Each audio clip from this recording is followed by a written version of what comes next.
Alex.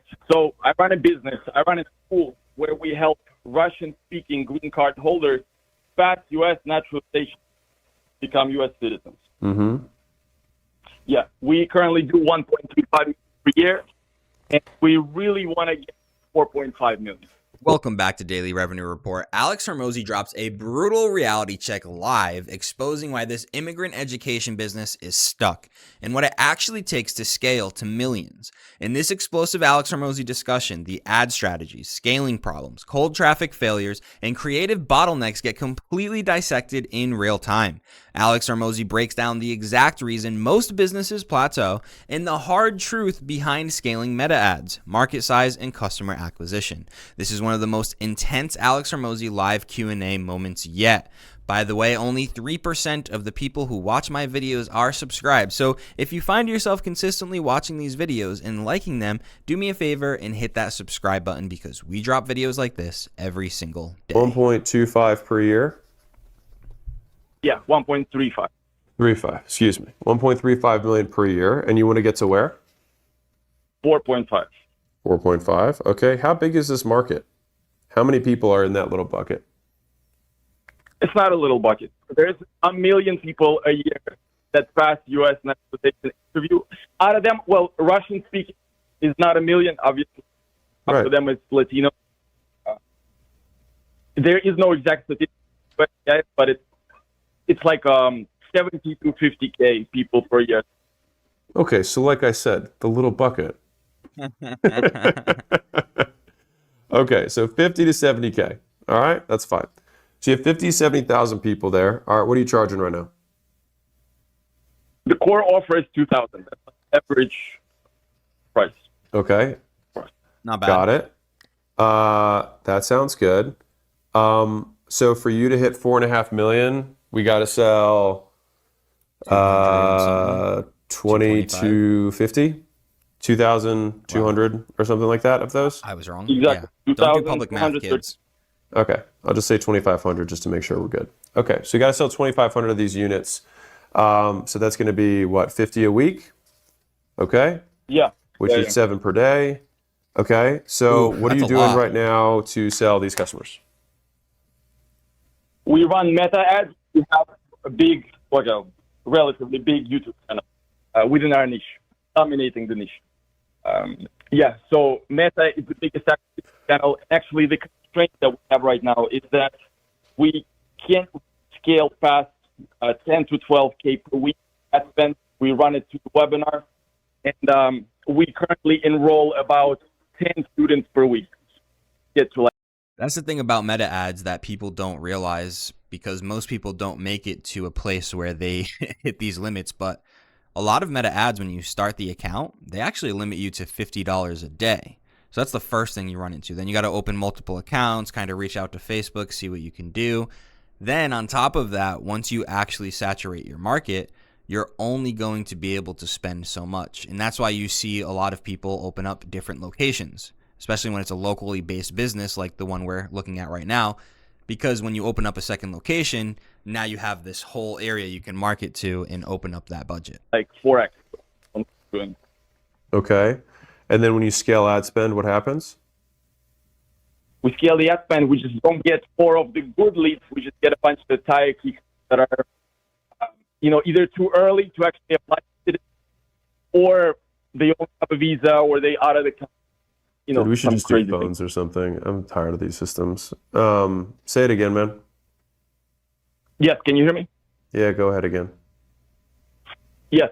So we run meta ads through the webinar. That's the biggest acquisition channel. And we have a YouTube channel. Yeah, and what stops you from scaling it? When we scale it, we just don't get the quality of lead gets bad. That's what that is. Okay, so right now, how many pieces of creative are you making, and how much are you spending per week? We're spending 10,000 per week. We have 2 campaigns running. Between them, we have about 30, 40 active creators. Okay, that's not bad. And do you make 30 to 40 per week? New? We could, but we don't, because I can't. I mean, it seems like with my ad spend, we're not able to like swap out the ads all the time. Like I need to give it more breathing room, and to see if it's comfortable or not. But when you spend 20K a week, you said the lead quality goes down? Yeah. So the lead quality is going down for one of a few reasons. So number one is because either the creative isn't good enough. Number two is because you don't have enough creative because of the Andromeda machine that exists. So you just actually need to hit more fresh creative to feed the machine. Option three is because you're going outside of your warm audience and you're going into colder traffic. Which one do you think it is? Yeah. Go ahead. Which one do you think it is? I think we're going to the cold. Okay. Well, as far as like the creative, the way that it looks in our meta is that like 5 to 7 ads print do well. All the other ones are either not getting any spend or I kill them because they spend and don't get. Yeah. So with Andromeda, the way that it's functioned, this goes for everybody.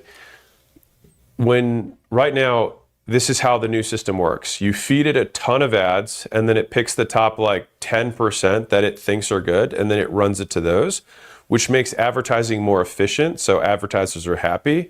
But you have to feed that machine because your 100 ads only turns into 10 useful ones, and so you got to feed it again. So you get way less waste, because I mean, every advertiser would say, like, if you could wave a magic wand, you say, I wish I could only run the ads that are going to perform. And so Andromeda more or less does this for us. But the problem that you realize then is like, well, oh my God, I have to make so much creative to find those 10 winners. And that is the creative machine that has to get built. And so I want to say two things from a solution perspective. Number one is we have to spend more. But in order to spend more, these are the two paths. Path number one is that of the customers that are coming in, we need to create a self-licking ice cream cone. So what that means is that we need to be able to take these 10 new clients per week and get 2 or 3 ads from each of them, right? So how do we do that? It's like we could have life cycle ads, which I talk about in the playbook. So this is in the marketing machine playbook that you already have, all right? So look at the life cycle ad. That's number one, that I think will be really successful for you. Number two, do you do any kind of in-person events? No. I would encourage you to do some sort of in-person events to do two things. Number one, primarily to capture testimonials and videos and clips and media. And then number two, you can sell some sort of continuation thing, job placement, things like that, which could be significantly higher ticket, which would for sure on its own on the back end get you to your goal. So that's like 1.5. Now, Yep, that's obviously the playbook here. Increasing that LTV. Whenever your CAC is struggling or you're struggling to scale on ads, the number one move is how much more money can I get from my existing customers? Upsell. in order to also scale the creative, you're going to want to think more top of funnel. All right, so what that means is like, how would I talk to somebody who doesn't know what I do or doesn't know my brand? Right. Mm-hmm. So imagine you go to a party, right? This is the easiest way to think about it. If you go to a party and no one knows who you are, and you have to get that person to buy your services and they have to be in your core audience, what would you tell them? Wow. Do you have a green card? Right. That's probably the first question you'd ask. Nice. Do you have any hooks in any of your ads that are that question? Yes, of course. Okay. Well, so, Alex, I just want to maybe push back on that because it seems like that's the problem for us. Because we address people, hey, if you had your green card for 5+ years, you want to become a citizen, and your English isn't great. yeah. That's I'm translating, because that's our biggest pain point for the avatar. We have tons of ads like that, and it just brings us the leads that are not actually interested in preparing for naturalization. But you're taking them to a webinar, right? Yeah. So I will stand by the two things that I said, which is, number one, I think you need to create a self-linking ice cream cone so that you can get more creative out. That is what I think will allow you to scale. Number two, I think you need a back end in order to make more revenue per customer. $2,000 is a little low, and I think you could probably make more. The back end is probably the thing that would get you to 4.5. It would also probably allow you to spend more to get cold traffic in, and the self-linking ice cream cone gets you more creative. Yep. Alex, would you be looking to actually get profitable within the 30 days? Because the constraint is like the cost to acquire a customer within a month is higher than what they bring for us within the first day. Are they paying $2,000 up front, or is it a payment plan? There is a payment plan, and some of them say yes. I didn't hear what he said. What did you say?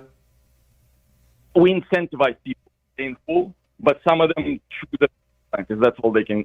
Yeah. So when I hear this, it probably means you need a back end. We do have upsells. People that join the core offer, they have one-on-one classes, 30% take that. And then we have English classes because the main problem for the avatar, they don't speak English well enough.